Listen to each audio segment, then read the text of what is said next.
Hi, grade 6. This is the math lesson for page number 195. Look at problem number 1. It says after comparing the decimals 0.41 and 0.04, you find that 0.41 is blank, then 0.04. They're looking for an answer like less than, greater than, or equals for problem 1. You need to figure out which one is less than or greater than or equals to the other one. Now, if you don't remember how one thinks through that, let's take a look at a couple numbers here. I'm going to write on the board 0.72 and 0.83. Which one's bigger? Well, what you do is you line them up according to their decimal points, and for figuring out which one's bigger, you start on the left side. And as we work from left to right, we see this 8 and this 7. And 8/10 is bigger than 7/10. So that means this number has to be bigger than this number. Now, sometimes people get a little bit confused. If, let's say, I put, say, for example, 0.61, and I put up here 0.7, some people would say, well, this one's bigger because it's 61, and this is only 7. But that's not true. That's not true. If we line up the decimal points, and we fill in this slot with a 0, because we want to compare two digits to two digits. Now all of a sudden, this one looks bigger than this one, and it is bigger. But it's because we're starting from the left and working to the right, and we're seeing 6/10 and 7/10. 7/10 is bigger than 6/10. And 70 hundredths, because that's what this is called, this is 70 hundredths, because it's filling the tenths and the hundredths spot, is bigger than 61 hundredths. 10th spot, 100th spot, 61 hundredths. Okay. Number 2.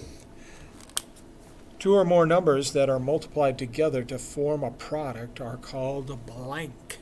And they give you a hint there. They say go to lesson 1-2 if you get stuck. But let's do a little bit of reviewing here. If I have 6 plus 3 equals 9, these two numbers here are called addends, because they are a number that we are adding together. And that 9's called the sum. That's what the terms we use for addition. But we're not talking about addition here, aren't we? We're talking about numbers that are being multiplied together. So if I wrote 6 times 4 equals 24, they're saying that this number is called the product, but they want to know what these numbers are called, the numbers we're multiplying together. That's what they want for number 2.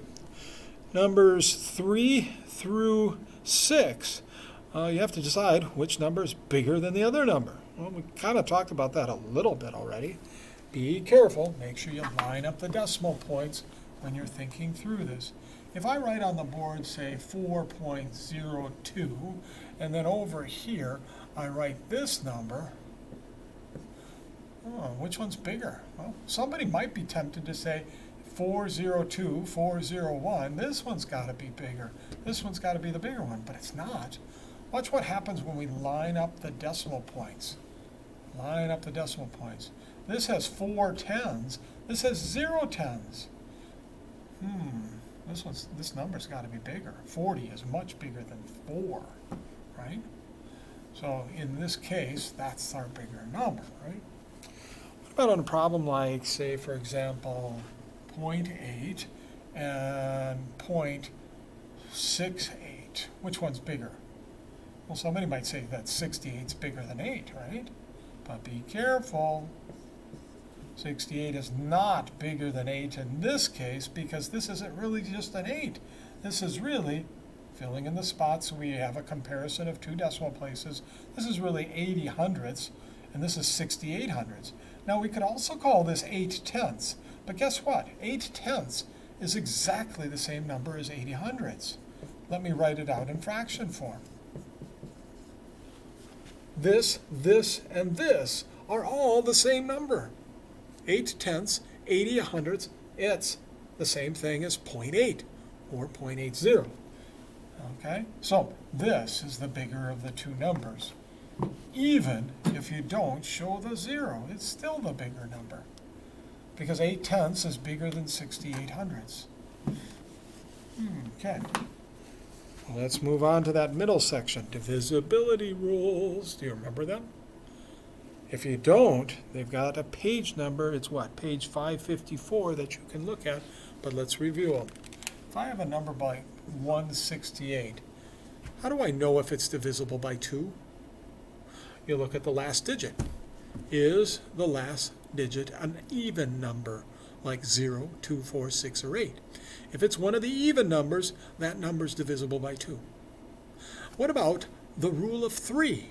How do I know if that's divisible by 3? I take the digits, 1, 6, and 8, and I add them up. In this case, I get 15. If this number is divisible by 3, then 168 is divisible by 3. So far, we know that 168 is divisible by 2, and it's also divisible by 3. What about 5? Is it divisible by 5? The rule about divisibility by 5 is, does the number end in 0 or 5? If it ends in 0 or 5, it is divisible by 5. We don't have that here. Therefore, this number is not divisible by 5. How about the rule for 6? The rule for 6 says that if a number is divisible by 2 and it's also divisible by 3, then it's divisible by 6. And we've got that. So 168 must be divisible by 6 as well. How about 10? What's the divisibility rule for 10? If it ends in 0, it's divisible by 10. This one's not divisible by 0, therefore it's not divisible by 10.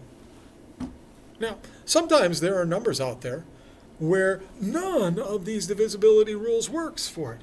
If I wrote on the board, how about 71, and I said to you, is that divisible by 2? No, it's not.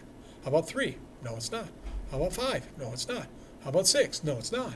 How about 10? No, it's not. So none of the rules works on 71. Okay, let's go to 10 and 11. Do you remember how to divide decimal numbers? How do we divide decimal numbers? Let's review that. Let's say I had 3.6 divided by 6. Well, 6 goes into 3 0 times, doesn't it? Let's bring down the 6. 6 goes into 36 6 times, but don't forget to bring up that decimal point. And we're done because we have nothing else to bring down and we have a remainder of 0. So 3.6 divided by 6 is 0.6. How about something like this? How about the number 6.00?